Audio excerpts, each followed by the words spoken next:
Hello everyone, my name is Nikhil and welcome to the channel.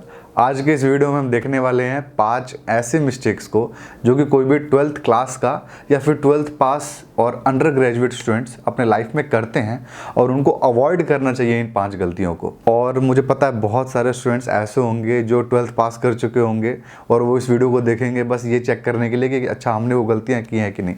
तो देखिए, यहाँ पर मैं कहना चाहता हूँ कि अगर आपने पाँचों की पाँचों गलतियाँ भी कर दी होंगी ना, तो इसमें कोई डिप्रेस होने वाली बात नहीं और आपका कोई लाइफ नहीं खत्म हो जाएगा। ठीक है, बस इस वीडियो को बनाने का मकसद इतना ही सा है कि आप ऐसी गलतियां ना करो तो अच्छा होगा।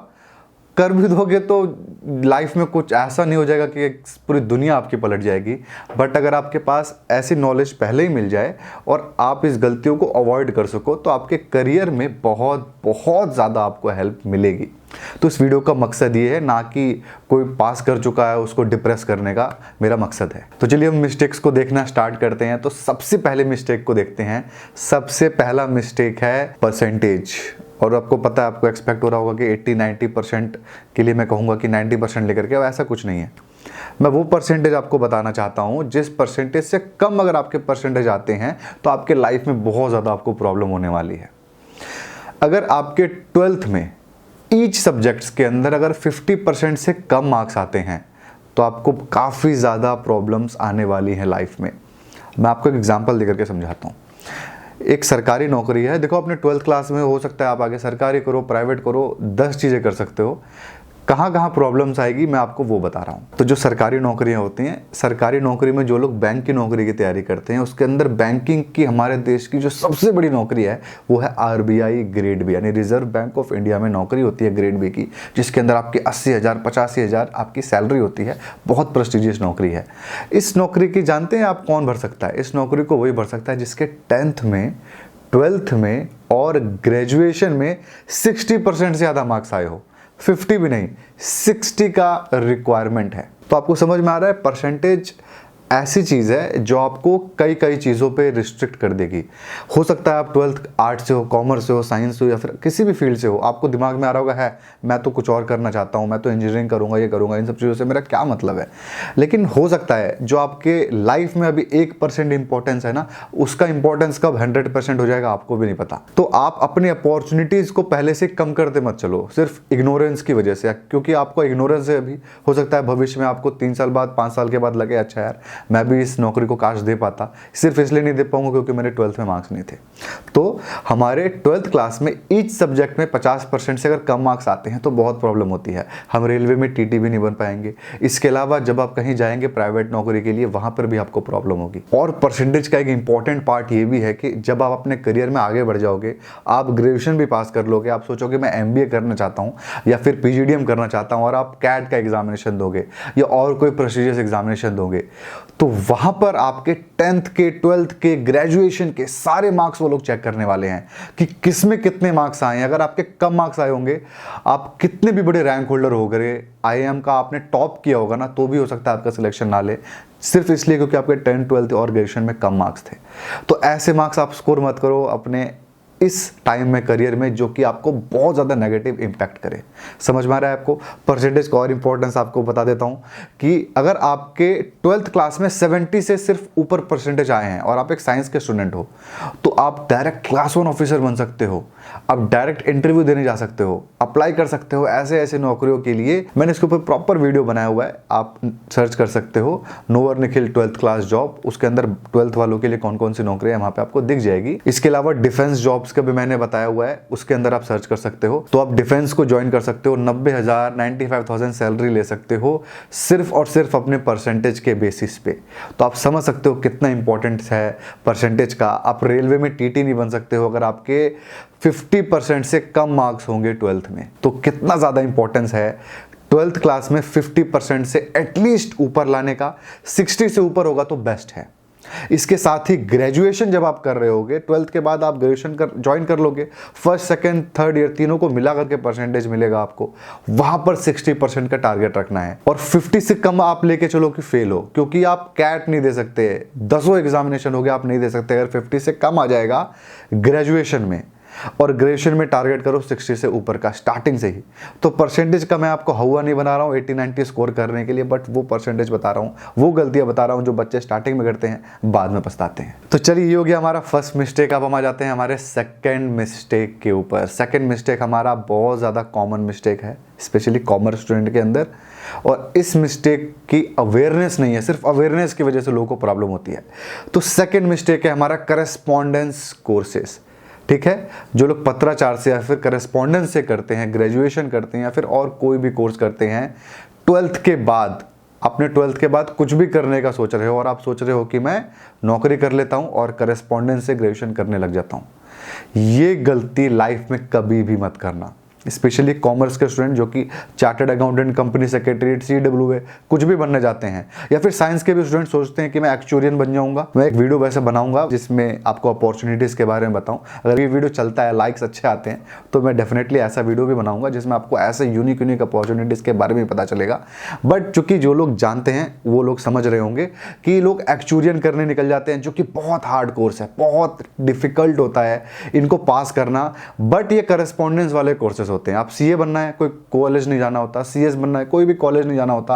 आप घर बैठे एग्जामिनेशन की तैयारी करते हो, सीधा एग्जामिनेशन देने के लिए पहुंचते हो, पेपर देते हो सकता है आप सीए बन जाओ। लेकिन देश में 2 से 3% लोग सीए बन पाते हैं। अगर आप नहीं कर पाए तो आपकी लाइफ टोटली चेंज हो जाएगी। मुझे पता है बहुत लोग आपके आसपास के आपके सलाह दे रहे होंगे, आपको सीए करना है, सीएस करना है, या फिर कुछ भी करना है, या फिर कोई भी चीज़ करना है, आपको आईएएस बनना है। लोग सलाह दे रहे होंगे यार करस्पॉन्डेंस से ज्वाइन कर ले, वहाँ पे कॉलेज में जाएगा, फालतू की चीज़ों में फंसेगा, दोस्तों में घुसेगा, नशे करेगा। इससे अच्छा तो घर पे बैठ के अभी से तैयारी स्टार्ट कर दे, 3 साल 4 साल पढ़ और सीधा जाकर के आईएएस बनना, सीधा जाकर के सीए बनना। ऐसी गलतफहमी से दूर रहें और आंख बंद करके किसी भी रेगुलर कॉलेज में ज्वाइन करें। आप सोच नहीं सकते कितना ज़्यादा इंपॉर्टेंस है एक रेगुलर कॉलेज से ग्रेजुएशन करने का। मतलब ऐसा नहीं है कि आपकी लाइफ में कोई आपके करियर के अंदर सिर्फ इन्हांसमेंट मिलेगा, आपको वहाँ पे अपॉर्चुनिटीज़ मिलेंगी। आप अभी अपने लाइफ में सोच रहे होंगे कि मुझे बनना है इंजीनियर, क्योंकि आपकी नॉलेज ही, आप जितना आपका नॉलेज होगा सिर्फ आप वही चीज़ बन सकते हो। लेकिन जब आप कॉलेज में जाओगे आपको एक्सपोजर मिलेगा। हो सकता है फोटोग्राफी के अंदर आपको एक्सपोजर मिले, हो सकता है एक्टिंग के अंदर मिले, हो सकता है डांस के अंदर मिले, हो सकता है स्पोर्ट्स के अंदर मिले, स्पेशली स्पोर्ट्स के अंदर, क्योंकि आप कॉलेज के थ्रू ही किसी भी लेवल पे बढ़ सकते हो स्पोर्ट्स में। तो वो सारे एक्सपोजर आपके जीरो हो जाएंगे। हो सकता है कि आप किसी भी एक करियर में बहुत अच्छा कर सकते थे और नहीं कर पाओगे, आपके कम्युनिकेशन स्किल्स खत्म हो जाएंगी, हर चीज़ आपका डाउन हो जाएगा। लोग चार्टर्ड अकाउंटेंट बनने के बाद भी, जो लोग मतलब देश में 2% लोग बन पाते हैं, बनने के बाद भी 25,000 30,000 की सैलरी पर अटक जाते हैं। क्यों? क्योंकि उनके पास और कोई स्किल नहीं होती, सब चीज़ में जीरो होते हैं, सिर्फ और सिर्फ नॉलेज होती है। वो जाते हैं, एक MBA वाला स्टूडेंट जो कि उसका 10% नॉलेज रखा होता है, अच्छी स्किल्स रखता है, अच्छी प्रेजेंटेशन कर पाता है, वो लेके जाता है 25 लाख 30 लाख का पैकेज, और ये बंदा 4 लाख के पैकेज पे अटका होता है। ये गलती नहीं करनी है, बहुत ज़्यादा ज़रूरी है। ये सारी चीज़ें आप सीखोगे, रेगुलर कॉलेज ज्वाइन करना ही अपने आप में एक सीख है। ठीक है, आप साइंस के होगे, कॉमर्स के होगे, हो सकता है आपने फर्स्ट ईयर में एडमिशन ले लिया होगा करस्पॉन्डेंस में, 1 साल आपका निकल चुका होगा, भाड़ में गया 1 साल। अगर परसेंटेज आए हैं ना, ज्वाइन कर लो। स्पेशली अगर आपके बहुत अच्छे कॉलेज में, आपके सपोज दिल्ली यूनिवर्सिटी में आपको एडमिशन मिल रहा है, किसी भी कॉलेज में, भाई आंख बंद करके ले लो। ठीक है, हो सकता है आप कॉमर्स के हो और आर्ट्स में एडमिशन मिल रहा हो। ऐसा ट्रांजिशन करने के लिए मैं नहीं कहूँगा कि कॉमर्स के आर्ट्स में चले जाओ, साइंस के कॉमर्स में चले जाओ, सिर्फ और सिर्फ रेगुलर कॉलेज जाने के लिए। बट ये मैं डेफिनेटली कहूँगा कि पूरे 100% कोशिश करना। नंबर 1 कॉलेज में नहीं हुआ तो 2nd नंबर के कॉलेज में, 3rd नंबर के कॉलेज में, घर के पड़ोस वाले कॉलेज में एडमिशन लो, लेकिन ज़रूर लो रेगुलर कॉलेज में एडमिशन। और एक पॉइंट और बोल दूं कि अगर आप रेगुलर कॉलेज में एडमिशन नहीं लेते हो ना, और आप सोचते हो कि मैं कैट क्लियर करूंगा, MBA कर लूँगा, IIM में जाऊँगा, करस्पॉन्डेंस वालों को भाव नहीं देते हैं। अनटिल अनलेस कुछ आपने बहुत अचीव कर लिया हो। करस्पॉन्डेंस में पूछेगा ना 5 साल भाई क्या किया आप बोलोगे मैं नौकरी कर रहा था, साथ में पढ़ाई कर रहा था, उठा के बाहर फेंक देगा, कोई इंपॉर्टेंस नहीं है आपकी। ठीक है, अगर आप उस 5 साल में कहोगे कि हाँ भाई मैंने 4 साल में CA बन गया, तब आपकी इंपॉर्टेंस बनेगी, वरना वो सब का सब जो आपने करस्पॉन्डेंस से ग्रेजुएशन किया होगा सब जीरो हो जाएगा। प्राइवेट नौकरी में बहुत ज़्यादा प्रॉब्लम होगी, वो ग्रोथ नहीं मिल पाएगा। अगर आप टैलेंटेड होगे तो बात ही खत्म हो गई, टैलेंटेड हो तो बात ही खत्म है, आपको हो सकता है सब कुछ मिल जाएगा। लेकिन मैं उन स्टूडेंट्स की बात कर रहा हूँ, ज़्यादातर स्टूडेंट्स की, जो कि बहुत ज़्यादा टैलेंटेड नहीं है और अपने लाइफ को सिक्योर रखना चाहते हैं। ठीक है, तो वो रेगुलर कॉलेज जरूर ज्वाइन करें। अब हम आ जाते हैं थर्ड मिस्टेक के ऊपर। थर्ड मिस्टेक भी बहुत ज़्यादा इंपॉर्टेंट है, बहुत ज़्यादा बच्चे करते हैं लैक ऑफ नॉलेज की वजह से, वो है लेजीनेस। अब यहाँ पे लेजीनेस के ना दो पार्ट हैं। लेजीनेस का मतलब वो सोने वाला लेजीनेस नहीं है, सो दिन भर कोई फर्क नहीं पड़ता, लेकिन यहाँ पर जो मैं लेजीनेस कह रहा हूँ उसके दो टोटल डायमेंशंस हैं। सबसे पहले लेजीनेस की बात करते हैं। आप अपने जब आप 12th का पेपर दे दोगे, पास कर जाओगे, आप जब फैसले ले रहे होगे अपने करियर का कि मैं कौन से कॉलेज में जाऊँ या फिर मैं कौन सी ऐसी नौकरी में अप्लाई करूँ जो कि मेरे घर के बस बगल में हो, तो आप ऐसी अपॉर्चुनिटीज मत छोड़ना जो भले आपके घर से 1000 किलोमीटर दूर हो लेकिन अच्छी हो, और घर के बगल में हो और वो ख़राब हो तो सिर्फ आप इसलिए कर रहे हो कि घर के बगल में आराम से आऊँगा जाऊँगा। नहीं, अगर आपके फाइनेंशियल कंडीशन एकदम टूटी हुई है तब अलग बात है, कुछ कुछ एक्सेप्शनल कंडीशंस हैं, बट चॉइस मत करना। डरना नहीं इस चीज़ से कि यार कॉलेज दूर है 1000 किलोमीटर, पौंडीचेरी में है, चाहे अंडमान निकोबार में है, चाहे चांद पे है। आपको अगर वो कॉलेज अच्छा मिल रहा है आप एडमिशन लो, अगर आपको नौकरी अच्छी मिल रही है आप वहाँ पे जाके ज्वाइन करो। आपको डिस्टेंस को लेकर के डिसीजन नहीं लेना है, ये लेजीनेस नहीं लानी है ज़िंदगी में। अब हम सेकंड लेजीनेस के ऊपर आ जाते हैं। सेकंड लेजीनेस है आराम करना। जब आप करियर की शुरुआत में होते हैं ना, जितनी आपकी बॉडी एक्टिव होती है उतनी बाद में नहीं होएगी। ठीक है, मैं आपको बताता हूँ, अगर 5-6 साल बाद आप सोच रहे होगे कि मैं बहुत कुछ एक्टिविटी कर लूँगा, आप इतना पढ़ लूँगा, वो कर लूँगा, नहीं पढ़ पाओगे, क्षमता ही नहीं रहेगी आपकी, पढ़ने की क्षमता खत्म हो जाएगी। तो आप अपने करियर की शुरुआत में अगर आलस कर गए, कुछ ट्राई करने से डर गए कि भाई मैं ये ट्राई नहीं कर रहा, अरे क्यों नहीं ट्राई कर रहे, अरे डर लग रहा है, या फिर एक मेरे को जाने में डर लग रहा है, या फिर एक आलस है, कौन जाएगा उठ करके। स्विमिंग सीखने के लिए बोल रहे हैं घर वाले, कौन जाएगा, आलस आ रहा है। रनिंग के लिए बोल रहे हैं, कौन जाएगा, आलस आ रहा है।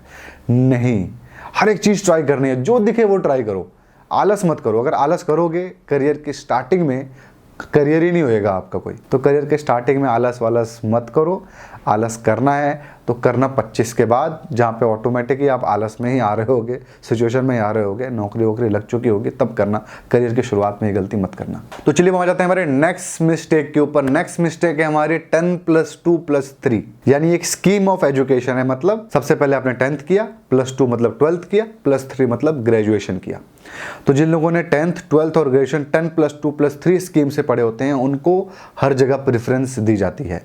अगर आपने 12th किया, 12th के बाद आप सोच रहे हो डिप्लोमा कर लेता हूं, उसके बाद लेटरल एंट्री करता हूं बीटेक के अंदर, प्रॉब्लम हो जाएगी। हो सकता है प्राइवेट नौकरी में आपको बहुत ज़्यादा प्रॉब्लम ना हो, सरकारी नौकरी में आपको प्रॉब्लम हो जाएगी, पहली चीज़। दूसरी चीज़ क्या होगा पता है, कोई भी एपेक्स इंस्टीट्यूट आपको नहीं लेगा। जो लोग 10th के बाद कुछ और करने लग जाते हैं, उसके बाद ग्रेजुएशन करने लग जाते हैं या फिर लेटरल एंट्री लेते हैं, उनको एपेक्स इंस्टीट्यूट यानी IIM में आप सोच रहे हो एडमिशन मिल जाएगा, PhD में एडमिशन मिल जाएगा, IIT में एडमिशन मिल जाएगा मास्टर करने के लिए, कोई एडमिशन नहीं देगा। कोई एपेक्स इंस्टीट्यूट आपको रखेगा ही नहीं अगर आप 10+2+3 स्कीम से नहीं होगे तो 10th के बाद 12th करना है, उसके बाद 3 साल का ग्रेजुएशन करना है। बीच में ITI और डिप्लोमा अगर आपको करना है वो तभी करना जब आपको एकदम फोकस हो कि हाँ मुझे ये स्पेसिफिक वेल्डिंग इंडस्ट्री में जाना है, मुझे वेल्डिंग का काम करना है, या जो भी स्पेसिफिक आपका पता हो, आपके घर वाले कर रहे हो, तभी ये काम करना। वरना 10+2+3 स्कीम को मत छोड़ना। अगर आप सोचोगे बाद में कि मैं डिफेंस में चले जाऊं, कोई फायदा नहीं है। FCAT का एग्जामिनेशन होता है, एयरफोर्स कॉमन एडमिशन टेस्ट, जो कि ग्रेजुएट लोगों के लिए होता है, नहीं लेगा आपको, क्योंकि 10+2+3 वाले अप्लाई कर सकते हैं और जिसके 60% से ऊपर आए हो। तो पहला वाला पॉइंट याद है, परसेंटेज वाला, वो भी होना चाहिए पूरा, 10+2+3 भी होना चाहिए पूरा। CDS भी होती है डिफेंस की एंट्री ग्रेजुएट वालों के लिए, इसमें कोई परसेंटेज का रिक्वायरमेंट नहीं है, कितना भी परसेंटेज आया हो अप्लाई कर सकते हो, मेल फीमेल हर कोई अप्लाई कर सकता है। लेकिन यहाँ पर क्या चाहिए, 10+2+3 चाहिए। तो ये स्कीम से अगर आप नहीं पढ़े होगे, खत्म। करस्पॉन्डेंस से करने से भी ज़्यादा इंपॉर्टेंट है 10+2+3। इसी स्कीम से आप अपना कंप्लीट करना ग्रेजुएशन। बीच में लेटरल एंट्री इन सब चक्करों में मत घुसना, डिप्लोमा के चक्कर में मत घुसना, सीधा ग्रेजुएशन करना। तो चलिए अब हम आते हैं हमारे नेक्स्ट मिस्टेक के ऊपर। नेक्स्ट मिस्टेक का हमारा नाम है क्वालिफिकेशन वर्सेस जॉब। जब आप 12th पास करते हो ना, वैसे 99 को पता ही नहीं होता कि वो कुछ नौकरियां भी कर सकते हैं, स्पेशली सरकारी नौकरियां, 90-90 हज़ार रुपये पर मंथ वाली नौकरियां भी कर सकते हैं। तो मैं बता चुका हूँ, एक वीडियो बना चुका हूँ इसके ऊपर, 12th क्लास जॉब, नूवर निखिल आप सर्च कर देना यूट्यूब पे, आप वहाँ पे मिल जाएगा आपको वीडियो। तो क्वालिफिकेशन वर्सेस जॉब, जब आप 12th पास कर जाते हो और आपके फैमिली बैकग्राउंड अच्छा नहीं होता, तो आपके पास एक सवाल आता है। क्या सवाल आता है कि यार मैं नौकरी कर लूँ या फिर कॉलेज ज्वाइन कर लूँ या फिर कोई कोर्स कर लूँ जिससे मेरा क्वालिफिकेशन बढ़ जाए। तो क्या ज्वाइन करना है और यहाँ पे क्या गलतियाँ करते हैं स्टूडेंट। देखिए, नौकरी करने का ऑप्शन ना कभी भी रहता है। क्यों?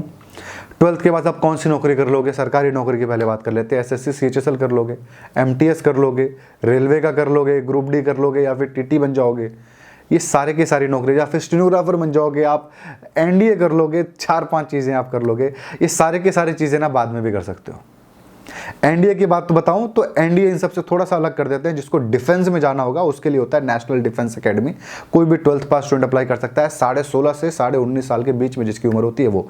ये डिफेंस के लिए डिसीजन आपको अपने लाइफ में अर्ली लेना पड़ेगा। अगर ज्वाइन करना है, बहुत अच्छी चीज़ है।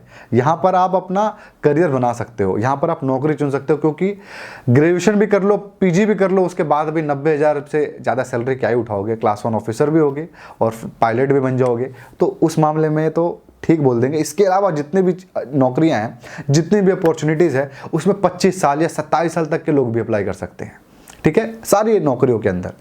तो इसके अंदर क्या प्रॉब्लम होगा आपको बाद में कि आप क्वालिफिकेशन नहीं होगा तो ये 4 ही नौकरी अप्लाई कर पाओगे आप। 1 साल में, 2 साल में सबकी नौकरी तो निकलती नहीं है सरकारी में। हो सकता है 3 साल लग जाए। तो जिस 3 साल में आप ग्रेजुएशन कर लेते, 25 और नौकरी अप्लाई कर सकते थे। अब उस 4 में अटके रहोगे आप, और उस 4 में निकलेगा नहीं, क्योंकि उस 4 को कौन दे रहा है? 12th वाला तो दे ही रहा है, ग्रेजुएशन वाला भी दे रहा है। आपने नहीं किया तो थोड़ी ना दुनिया ने नहीं किया। ग्रेजुएशन वाला दे रहा है, पीएचडी वाला दे रहा है, सब दे रहे हैं। तो सारे के सारे कंपटीशन आ जाएंगे 12th में, और आप बस 12th वाले 4 पेपर दे रहे होगे। तो आप क्वालिफिकेशन को चुनो नौकरी से ऊपर। अगर आपके फाइनेंशियल कंडीशन एकदम खत्म है, आपको नौकरी चाहिए, तो नौकरी चुनो। लेकिन अगर आपके पास ऑप्शन है, चुनना है, तो आप क्वालिफिकेशन चुनो कभी भी नौकरी से ऊपर करियर की शुरुआत में। क्योंकि क्वालिफिकेशन जब आप ले लोगे ना, आपको भी नहीं पता यार कहाँ तक पहुँच सकते हो आप। 12th में आप अटके रहते हैं, 12th में हो सकता है आप क्वालिफिकेशन के बाद आईएएस बन जाओ, हो सकता है स्टेट पीसीएस बन जाओ, हो सकता है ग्रेजुएशन कर रहे हो और रेगुलर कॉलेज से कर रहे हो, आपका कोई दोस्त स्टार्टअप कर रहा हो, आप उसके साथ मिल जाओ, आपको उसके साथ मजा आने लग जाए, आपका बिजनेस बूम कर जाए, 100 करोड़ 200 करोड़ का बिजनेस बना लो आप। किसको पता है कौन क्या कर सकता है। देखिए, आपको समझ में आया? तो क्वालिफिकेशन के पीछे भागना है हमको, क्वालिफाइड बनना है हमको। जितना ज़्यादा क्वालिफाइड बनेंगे उतनी ज़्यादा हमारे पास अपॉर्चुनिटीज़ बढ़ती जाएंगी नौकरियों की। ठीक है, और जितना ही हम लोग नौकरी के पीछे भागेंगे करियर की शुरुआत में, उतना ही ज़्यादा नॉलेज कम होता जाएगा, अपॉर्चुनिटीज़ कम होती जाएंगी और कंपटीशन बढ़ता जाएगा। ये घाटा है, क्वालिफिकेशन के पीछे आप भागो। तो चलिए अब हम नेक्स्ट मिस्टेक के ऊपर आते हैं। मुझे पता नहीं कितनी मिस्टेक मैंने बता दी है, अभी और 3-4 बचे हुए हैं, सभी इंपॉर्टेंट हैं, सब सुनते चलो जो भी है। तो चलिए हम आ जाते हैं हमारे नेक्स्ट मिस्टेक के ऊपर। जो हमारा नेक्स्ट मिस्टेक है वो है computer skills and typing skills. सुनने में लग रहा होगा ये तो क्या ही हो जाता है, लेकिन ऐसा नहीं होता है। होता क्या है कि जो भी बच्चा 12th पास करता है ना, उसमें 2 टाइप के बच्चे हैं, बीच के बच्चे हैं ही नहीं, 2 ही टाइप के बच्चे हैं। या तो जिनको मस्त कंप्यूटर आता है, मस्त गेम में वो बंदा खेलता है कंप्यूटर में, अब चाहे वो कोई भी गेम खेलता हो, पबजी खेलता हो, एपेक्स लेजेंड्स खेलता हो, कॉल ऑफ ड्यूटी खेलता हो, उसको नॉलेज है, कंप्यूटर के अंदर नॉलेज है, ये एक टाइप का बंदा है। दूसरे टाइप का बंदा जीरो, उसको कुछ भी नहीं पता, उसको कंप्यूटर सामने रख दो, उसको समझ में नहीं आएगा स्टार्ट का बटन भी किधर है, या फिर इसको लॉक अनलॉक कैसे करो, खोलूँ कैसे, कुछ भी नहीं समझ में आएगा। बीच वाले बच्चे जो हैं, जिनको स्टार्ट करके माउस हिलाना थोड़ा बताता होगा, ये भी जीरो नॉलेज वाले में बंदे हैं। ठीक है, बीच के बच्चे बहुत ही कम हैं। तो जिनको बहुत ज़्यादा अच्छे से आता है कंप्यूटर, उनको क्या करना है, कौन सी गलतियाँ नहीं करनी है, और जिनको कुछ भी नहीं आता उनको क्या गलतियाँ नहीं करनी है। आपको मैं बता दूँ कि 12th पास स्टूडेंट के लिए एक नौकरी निकलती है सरकारी, एसएससी स्टेनोग्राफर की नौकरी। सिर्फ और सिर्फ जिसके अंदर बात को सुन के उसको अच्छे से टाइप करने का स्किल है ना, पेपर तो आपको देना पड़ता है, लेकिन सिर्फ एक पेपर देना पड़ता है। जो उस पेपर को पास कर जाता है, वो पेपर को पास करने वाले बहुत होते हैं, उसमें ज़्यादा फेल नहीं होते, सब टाइपिंग पे फेल होते हैं।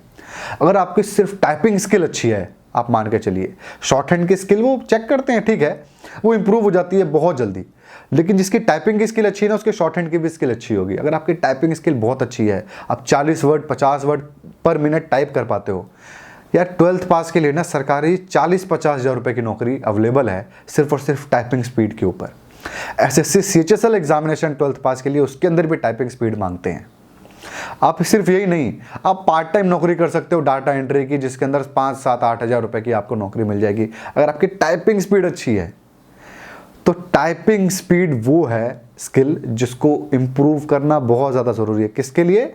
जो ज़ीरो वाले बंदे हैं, जिन्हें कुछ नहीं आता कंप्यूटर में। यार कितनी बड़ी बात नहीं है, जाकर के नकली कीबोर्ड उठा के ले आओ, मार्केट से 200-300 रुपये में मिलता है। खराब कीबोर्ड किसी के पास जाना, भाई खराब कीबोर्ड है क्या, ले 100 रुपये मेरे को दे दे। कंप्यूटर क्लासेस जहाँ पे हो रही होंगे दे देगा आपको, उसका तो ऐसे खराब पड़ा हुआ है। या कहीं पर भी आसपास जो कंप्यूटर की शॉप होगी उससे पूछ लेना, भाई खराब कीबोर्ड आएगा ना, ये 100 रुपये तो एडवांस में ले ले, खराब कीबोर्ड दे दियो और ये 100 रुपये रख लेना, पहले से ले ले, तो रखा रहेगा आपके लिए, आपको मिल जाएगा खराब कीबोर्ड। घर पे बैठ के टाइप करना है, सामने एक पेपर रखना, उसमें कुछ लिख देना, ऊपर देखना, टाइप करना, ट्राई करना, याद हो जाए। ये भी नहीं कर सकते हो, मोबाइल होगा आपके पास, मोबाइल में तो देख रहे होगे, उसको टिल्ट करना लैंडस्केप मोड पे, वो भी क्वालिटी कीबोर्ड है, मतलब जो उसके अंदर जहाँ पे जो लेटर्स लिखे हुए हैं वही आपके ओरिजिनल कीबोर्ड में भी लिखे होते हैं। तो वहाँ पर भी आप टाइप करने की प्रैक्टिस करना, अंगूठे से नहीं, 2 उंगली से नहीं, पूरे के पूरे हाथ से टाइप करने की कोशिश करना, ताकि आपको ये याद हो जाए कि कौन से लेटर्स कहाँ पर हैं, कौन से बटन्स कहाँ पर हैं। तो टाइपिंग के ऊपर भी मैं एक वीडियो बना चुका हूँ, वैसे कैसे इंप्रूव करना, नोवर निखिल टाइपिंग आप सर्च करना, मिल जाएगा। ये हो गया टाइपिंग। अब हम आते हैं उन स्टूडेंट के ऊपर जिनके पास कंप्यूटर की नॉलेज है। जो लोग के पास कंप्यूटर की नॉलेज है, बॉस कर क्या रहे हो, 12th पास हो चुका है, अब तक तो आपको एक ऐप बना देना था। आप लोग जाकर के क्यों नहीं कोर्स ज्वाइन किए अब तक। PHP के अंदर महारथी हो जाने चाहिए, किसी ना किसी बहुत अच्छे लेवल पे आपको PHP की कोडिंग आनी चाहिए। मेरे टाइम पे उतना वो भी नहीं था, लेकिन मैं 10th क्लास में ना C++ के अच्छे खासे सॉफ्टवेयर बना लेता था, जबकि मेरे टाइम पे कंप्यूटर का उतना क्रेज़ नहीं था। एक मेरे पास या 3-4 लोगों के पास एक कंप्यूटर था, तो तब मैं कर लेता था। अगर आपके पास 12th में अब हो और इतनी ज़्यादा अपॉर्चुनिटीज़ है, सब फ्री में अवेलेबल है या सस्ते में भी अवेलेबल है, क्यों नहीं अब कोर्स ज्वाइन करो, कोर्स सीखो। हो सकता है आपको म्यूजिक में इंटरेस्ट हो, कंप्यूटर है आपके पास, म्यूजिक सीखो, कंप्यूटर के अंदर म्यूजिक बना। आजकल गिटार बजाने वाले नहीं बना रहे म्यूजिक, आजकल DJ बना रहे हैं म्यूजिक। आप कंप्यूटर का यूज़ करके म्यूजिक बना सकते हो। तो 100 चीज़ें हैं जो आप कर सकते हो अपने कंप्यूटर में। स्पेशली जो मैं कहूँगा, ऐप डिज़ाइनिंग पे फोकस करो, वेबसाइट बनाने के ऊपर फोकस करो, स्पेशली PHP के ऊपर। तो ऐसे चीज़ों के अगर आप फोकस करोगे तो भाई बाकी नौकरी, आप कुछ भी नौकरी कर रहे होगे ना, कुछ भी नौकरी कर रहे होगे, 1 लाख महीना कमा रहे होगे, तो 1,50,000 होते होते 5 साल लग जाएगा, सरकारी हो चाहे प्राइवेट। लेकिन जो कोडर होता है ना, वो 1 लाख से 2 लाख पहुंचता है 6-6 महीने में, 3-3 महीने में। तो ये समझ लीजिए आप स्किल का पावर क्या है। ये गलतियां नहीं करनी है, इन चीज़ों पे ध्यान देना है 12th पास करते ही, या फिर 12th में ही, या फिर आप जिस भी कंडीशन में हो गए ना, उस कंडीशन में ध्यान देना है, बहुत इंपॉर्टेंट चीज़ है। तो जो लोग मेरे पर्सनल लाइफ में इंटरेस्टेड होंगे वो मुझे इंस्टाग्राम पे भी फॉलो कर सकते हैं, आप नोवर निखिल सर्च कर सकते हो, वहाँ पे आपको मेरा प्रोफाइल मिल जाएगा। कुछ 9-10 हज़ार फॉलोअर्स है वहाँ पे, और फॉलो कर ही लो यार, वैसे भी क्या ही कर रहे हो, फॉलो कर लो वहाँ जाकर के इंस्टाग्राम पे भी। तो चलिए अब हम आ जाते हैं हमारे नेक्स्ट मिस्टेक के ऊपर, जो कि है हमारा आखिरी मिस्टेक। पता नहीं कितने बता दिए, जो भी है ये हमारा आखिरी मिस्टेक है। आखिरी मिस्टेक है हमारा टैटूज एंड हेल्थ। टैटूज और हेल्थ में क्यों बोल रहा हूँ, ध्यान से सुनिएगा, ऐसे ऊपर वाली बातें नहीं कर रहा हूँ। टैटू आपको अपने शरीर के ऊपर नहीं बनवाना है, स्पेशली विजिबल पार्ट के ऊपर तो बिल्कुल नहीं बनवाना है। और अगर आप बनवा लेते हो तो क्या घाटा है बता देता हूँ। कोई भी डिफेंस में आपको नौकरी नहीं देगा, कोई भी पुलिस की नौकरी नहीं देगा, कोई वर्दी की नौकरी आपको नहीं मिलने वाली है। आपको लग रहा होगा भाई मुझे करनी नहीं है, हो सकता है अभी ना करनी हो, 3 साल के बाद हो जाए, लगेगी भाई करनी है। हो सकता है कोई आपके साथ इंसिडेंट हो जाए, कोई पुलिस वाला आपको बचा ले, आपको वो मोटिवेशन है मुझे पुलिस वाला बनना है, लेकिन हाथ में आपने यहाँ पे कमी नहीं लिखवा लिया है, लेकर के बन ही नहीं सकते। लेजर ट्रीटमेंट करवाते रहो, हाथ जलाते रहो दिन भर, नहीं ठीक होता। 2 साल 3 साल हाथ जलाना पड़ता है टैटू ठीक करवाने के लिए, तब भी ठीक नहीं होता वो अच्छे से। तो बहुत ज़्यादा इंपॉर्टेंट है आपको अपनी अपॉर्चुनिटीज़ बढ़ाना, मौके बनाना, ना कि कम करना। टैटूज मत बनाओ, 0 कर दो, ठीक है। नकली टैटू बनवा लो, 1 महीना 1.5 महीना रहता है, चेंज करते रहना यार, क्या फ़र्क पड़ता है। टैटू के बाद हेल्थ के अंदर आखिर क्या क्या आता है। हेल्थ के अंदर ध्यान देना है सबसे पहले क्या, वेट के ऊपर। अगर आपका वेट बढ़ा तो उससे 2 प्रॉब्लम होगी, जो कि बहुत बड़ी प्रॉब्लम है। सबसे पहला प्रॉब्लम होगा आपका नॉक नीज। आपको ध्यान देना है कि आपके जो घुटने हैं वो दोनों भिड़ने नहीं चाहिए। अगर वो भिड़ रहे होंगे, आप अलग करके चलने की कोशिश करिए, समझ में आया आपको। वरना डिफेंस में नौकरी का तो छोड़िए, आप कभी किसी चोर को भी पकड़ने भागोगे ना, गिर जाओगे वहीं पलट के। बहुत ज़्यादा ज़रूरी है नॉक नीज पे ध्यान देना, वेट की वजह से सबसे ज़्यादा प्रॉब्लम होता है लड़कियों में खासकर। सेकंड जिस चीज़ पे आपको ध्यान देना है वो ये ध्यान देना है कि आपके पाँव का कर्व ना खराब हो। अगर आपका वेट बढ़ेगा उससे खराब होगा, ये कर्व। दूसरा क्या चीज़ से खराब होगा? पैदल ना चलने से। नंगे पाँव आपको चलना है घर में, स्पेशली गर्मी के मौसम में। जितना नंगे पाँव चलोगे आपका पाँव का कर्व अच्छा रहेगा। पाँव का कर्व अच्छे रहने से क्या होगा? मेडिकली आप फिट रहोगे, मेडिकली अनफिट हो जाओगे। साथ में उम्र के साथ ही 3-4 साल बाद आपको दर्द स्टार्ट हो जाएगा। दर्द तो छोड़ो, कल को आप कहीं नौकरी करने जाओगे ना, किसी भी जहाँ पे मेडिकल हो रहा होगा, छाट देगा आपको, क्योंकि पाँव में कर्व नहीं होगा, या फिर नॉकनीज में भी वैसी तरीके से आपको छाटा जा सकता है। तीसरी बात क्या ध्यान रखनी है? बालों का ख्याल रखना है आपको, क्योंकि बाल वाला आपने स्टार्टिंग में ध्यान नहीं दिया, शैम्पू नहीं किया, नहाए नहीं, सब खराब हो जाएंगे झड़ जाएंगे, तो क्या ही करोगे आप करके। तो ये तो खैर लास्ट वाला तो बस ग्रूमिंग है। स्टार्टिंग की इंपॉर्टेंट है, जो कि करियर में आपको चेंज कर सकते हैं, आपके लाइफ में चेंजेस ला सकते हैं। तो ये मिस्टेक्स हमने देखे 12th पास स्टूडेंट को, जो अवॉइड करना है, नहीं करना है, और कुछ चीज़ें ऐसी भी देखी जो उनको ज़रूर करना है। तो आई होप आज के वीडियो में आपको फ़ायदा ज़रूर मिला होगा। अगर आपको फ़ायदा मिला तो आप इस वीडियो को लाइक ज़रूर करें, कमेंट करें अपने राउट को, और अगर आपको ऐसे और वीडियोज़ देखने होंगे तो आप इस चैनल को भी सब्सक्राइब करें। Thank you.